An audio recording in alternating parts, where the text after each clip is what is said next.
Bu Manchester Unitedning super iste'dodli yoshlar jamoasi futbolchisi Amir Ibragimovning Qur'on tilovati. الذين لا يشهدون الزور وإذا مروا باللغو مروا كراما.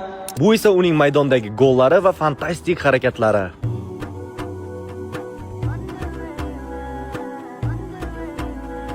Ichingizni qizdirmoqchi emasman, ammo Old Traffordda haqiqiy musulmon bo'lgan fantastik futbolchi yetishib chiqmoqda. Ha, to'g'ri eshitdingiz. Amir Ibragimov 2008-yilda Dog'istonda Habib Nurmagomedovning vatanida tug'ilgan futbolchi. U tug'ilib o'sgan Dog'istondagi barcha uning yoshidagi tengqurlari Habib, Islom, Umar Ankalayevga havas qilib, MMA ga qiziqib, u bilan shug'ullansa, bizning qahramonimiz futbolga juda ham qattiq mehr qo'ygan edi. U 11 yoshida Angliyaga ketadi va Sheffield akademiyasiga borib qo'shiladi. So'ng Manchester United akademiyasiga o'tadi.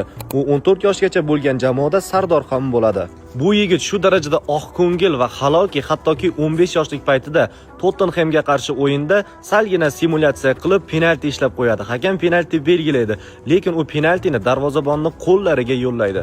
Naqadar halollik, qarang, e'tibor bering. Ajablanarli jihati, u 6-7 xil pozitsiyalarda bemalol o'ynay oladi va hozirgi kunda o'z yosh toifasida Angliya terma jamoasiga ham qabul qilingan. Uning Manchester United bilan rasmiy shartnomasida Instagramga post qilib qo'yadi va unga alhamdulillah degan so'zlarni yozadi. Bu yosh yulduzga shunchaki qoyil qolmasdan boshqa ilojimiz yo'q. Shunday ekan, futbol olamidagi eng qiziqarli voqeliklarni o'tkazib yubormaslik uchun sahifamga albatta obuna bo'lib qo'ying.